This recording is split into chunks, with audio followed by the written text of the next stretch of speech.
मैं आज बंगाल की जनता को इस प्रेस वार्ता के माध्यम से बताने आया हूं कि बंगाल की बॉर्डर से हो रही घुसपैठ सिर्फ बंगाल का मामला नहीं रहा है, अब ये राष्ट्रीय सुरक्षा का मामला है। मुगल काल में जी रहे हैं क्या ममता जी? ये आजाद भारत, यहां माताओं बहनों को पूरा दिन जब इनकी मर्जी हो, जब इनको काम हो, घर के बाहर निकलने की सुरक्षा प्रदान करना ये हमारा संवैधानिक दायित्व है। कुणाल घोष 3 साल जेल में रहकर आते हैं और आप कहती है कि भ्रष्टाचार नहीं हो गया, हो रहा है।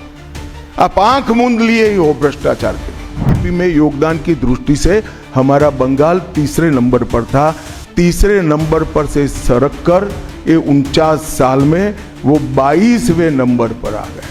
अब नीचे कोई जगह ही नहीं बची। गैस फॉर क्वेरी घोटाला, एसएससी घोटाला, नगर पालिका नगर नियम का भर्ती का घोटाला, गाय तस्करी का घोटाला, राशन पीडीएस का घोटाला, मनरेगा का घोटाला, पीएम आवास का घोटाला, इतने सारे घोटाले हैं कि मैं पूरा लिस्ट पढ़ूंगा तो मेरी प्रेस कॉन्फ्रेंस का पूरा हिस्सा ही उसमें चला जाएगा। हृदय पर बंगाल की हिंदुओं के हृदय पर घाव इतना गहरा बैठ गया है कि कोई मरहम काम नहीं आएगा। और 5 लाख दे रहा है, उन्होंने और 5 लाख जोड़ दिए।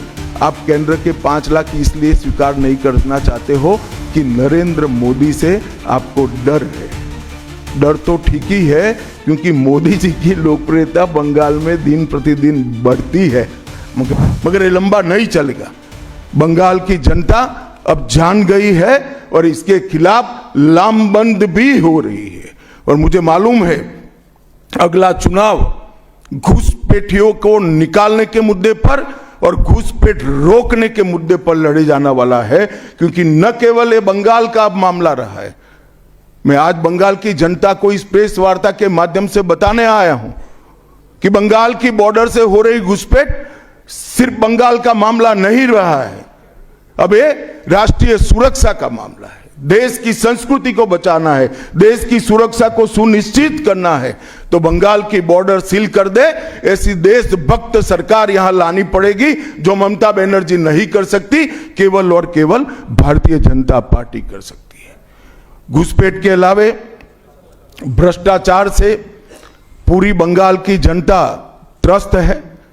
रोजवेली चिटफंड घोटाला, कैश फॉर क्वेरी घोटाला, एसएससी घोटाला, नगर पालिका नगर नियम का भर्ती का घोटाला, गाय तस्करी का घोटाला, राशन पीडीएस का घोटाला, मनरेगा का घोटाला, पीएम आवास का घोटाला, इतने सारे घोटाले हैं कि मैं पूरा लिस्ट पढ़ूंगा तो मेरी प्रेस कॉन्फ्रेंस का पूरा हिस्सा ही उसमें चला जाएगा। अब क्या ममता बनर्जी इस बात का जवाब दे सकती है कि आपके मंत्रियों के ठिकाने पर से 27 करोड़ रुपया मिलता है, जिसको गिनते गिनते नोट गिनने की मशीन भी गर्म होकर बंद हो जाती है। बंगाल जैसे गरीब राज्य के अंदर 27 करोड़, 20 करोड़, 15 करोड़ ये राशि मिल रही है, आपकी कोई अकाउंटेबिलिटी नहीं है।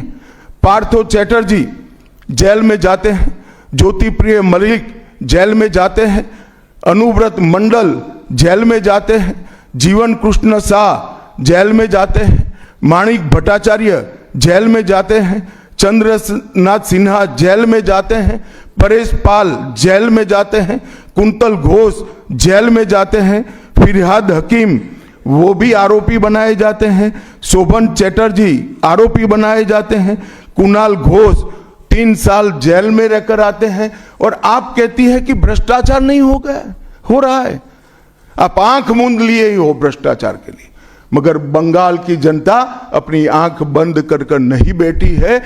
गरीब बंगाल की जनता के अधिकार का पैसा आपकी कैडर की भेंट चढ़ रहा है, आपको इसको जवाब देना पड़ेगा। महिलाओं की सुरक्षा एक बहुत बड़ा मुद्दा बना है और अधिकृत रूप से कहा जाता है कि महिलाएं 7 बजे के बाद अपने हॉस्टल और घर से न निकले। हम कौन से जमाने में जी रहे? मुगल काल में जी रहे हैं क्या? ममता जी, ये आजाद भारत, यहां माताओं बहनों को पूरा दिन जब इनकी मर्जी हो, जब इनको काम हो, घर के बाहर निकलने की सुरक्षा प्रदान करना ये हमारा संवैधानिक दायित्व है, जो देने में आपकी सरकार विफल गई है।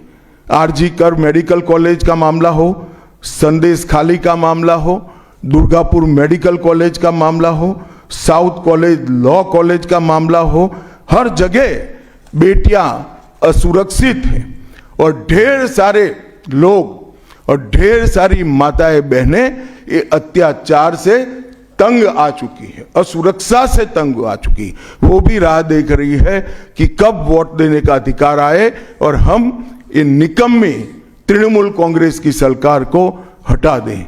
सांप्रदायिक तुष्टीकरण को इस राज्य सरकार ने अपनी नीति के रूप में स्वीकार कर लिया है। अब मरहम लगाने का प्रयास हो रहा है, मैं सुबह से देख रहा हूं, मगर अब मरहम लगाने से कुछ नहीं होता है। हृदय पर, बंगाल की हिंदुओं के हृदय पर घाव इतना गहरा बैठ गया है कि कोई मरहम काम नहीं आएगा। अब आपका जाने का समय तय हो गया है। यहां तक इंतहा कर दी, यहां तक कि पार्लियामेंट में वंदे मातरम पर चर्चा होती है। बंकिम बाबू ने रचे हुए वंदे मातरम पर चर्चा हुई, जो गीत पूरे हमारे आजादी के आंदोलन का प्रेरणा गीत बना, वो वंदे मातरम की चर्चा का तृणमूल कांग्रेस विरोध कर रही है, क्योंकि उनकी वोट बैंक इससे नाराज हो रही है। ये बंगाल की जनता कभी सहन नहीं करेगी। एक जमाना था मित्रों कि भारत के जीडीपी में बंगाल का योगदान 10.5% था और तीसरे नंबर पर था। जीडीपी में योगदान की दृष्टि से हमारा बंगाल तीसरे नंबर पर था। तीसरे नंबर पर से सरक कर ये 49 साल में वो 22वें नंबर पर आ गया। अब नीचे कोई जगह ही नहीं बची है। बंगाल का इतना आर्थिक पतन कभी नहीं हुआ है। ये कम्युनिस्टों के शासन के पहले, तृणमूल के शासन के पहले प्रति व्यक्ति बंगाल की आय राष्ट्रीय औसत से 127% ज्यादा थी। 127% थी। देश में नागरिक 100 रुपया कमाता था तो बंगाल में 127 रुपया कमाता था। आज देश का नागरिक 100 रुपया कमाता है तो बंगाल का नागरिक 73 रुपया कमाता है। ममता जी, आपको इसको जवाब देना पड़ेगा। हर प्रकार के उद्योग की शुरुआत एक जमाने में इस सुजलाम सुफलाम भूमि से हुआ था और इसी के आधार पर सोनार बांग्ला की परिकल्पना की जाती थी। वो बंगाल में आज भ्रष्टाचार, घुसपैठ और टोलबाजी के कारण सारी इंडस्ट्री वापिस जा रही है। केंद्र सरकार की योजनाएं लागू करने में उनको अपनी वोट बैंक गंवाने का डर है। पीएम किसान देरी से लागू किया, बंगाल के किसानों का 10,000 करोड़ रुपया चला गया। आयुष्मान भारत आज तक लागू नहीं किया और बहुत आयुष्मान भारत से बहुत एक प्रकार से कमियां वाली स्वास्थ्य साथी की स्कीम लागू की है। मुझे बताइए, कोई बंगाल का नागरिक भारत में कहीं जाता है और बीमार पड़ गया, स्वास्थ्य साथी स्कीम उसको बाहर के अस्पताल में इलाज करवा पाएगी क्या? नहीं करवा पाएगी। क्या गुनाह किया है बंगाल के गरीबों ने? देश भर के गरीबों को 5 लाख तक की पूरे स्वास्थ्य की गारंटी मिल रही है। अरे कई राज्यों ने किया कि केंद्र 5 लाख दे रहा है, उन्होंने और 5 लाख जोड़ दिए। आप केंद्र के 5 लाख इसलिए स्वीकार नहीं करना चाहते हो कि नरेंद्र मोदी से आपको डर है। डर तो ठीक ही है, क्योंकि मोदी जी की लोकप्रियता बंगाल में दिन प्रतिदिन बढ़ती है, मगर इसके कारण गरीबों का आप नुकसान कर रही हो। वो बंगाल के गरीब जरूर। हिंसा और प्रतिशोध की राजनीति, पूरा देश ऐसी आशा करता था कि यहां से कम्युनिस्ट जाने के बाद हिंसा और प्रतिशोध की राजनीति समाप्त हो जाएगी, मगर हुआ उल्टा। इन्होंने तो कम्युनिस्टों को भी अच्छा कहला दिया। मित्रों, अब तक 300 से अधिक भारतीय जनता पार्टी के कार्यकर्ता मारे गए हैं। 21 के चुनाव के बाद लगभग 3000 कार्यकर्ता विस्थापित बनकर आज भी अपने गांव में नहीं लौटे हैं। उनको दबाव बनाया जाता है कि आप तृणमूल का झंडा उठाओ तभी गांवों को रहने देंगे। क्या ये स्वस्थ लोकतंत्र की निशानी है? कोई व्यक्ति अपने किसी राजनीतिक दल में काम करना है, वो स्वतंत्र रूप से तय नहीं कर पाएगा। वो ममता जी मुख्यमंत्री की चैम्बर से तय करेगी क्या? ममता जी, जितना भी प्रताड़ना करना हो करो, बंगाल की जनता अब तय कर कर बैठी है। इन्होंने भाजपा के कार्यकर्ताओं को हर तरह से प्रताड़ित किया, यहां तक कि महिलाओं पर बलात्कार भी किए गए। मैं अपना रिपोर्ट नहीं दे रहा हूं, नेशनल ह्यूमन राइट कमीशन का रिपोर्ट है, इसका भी जवाब ममता जी को देना पड़ेगा।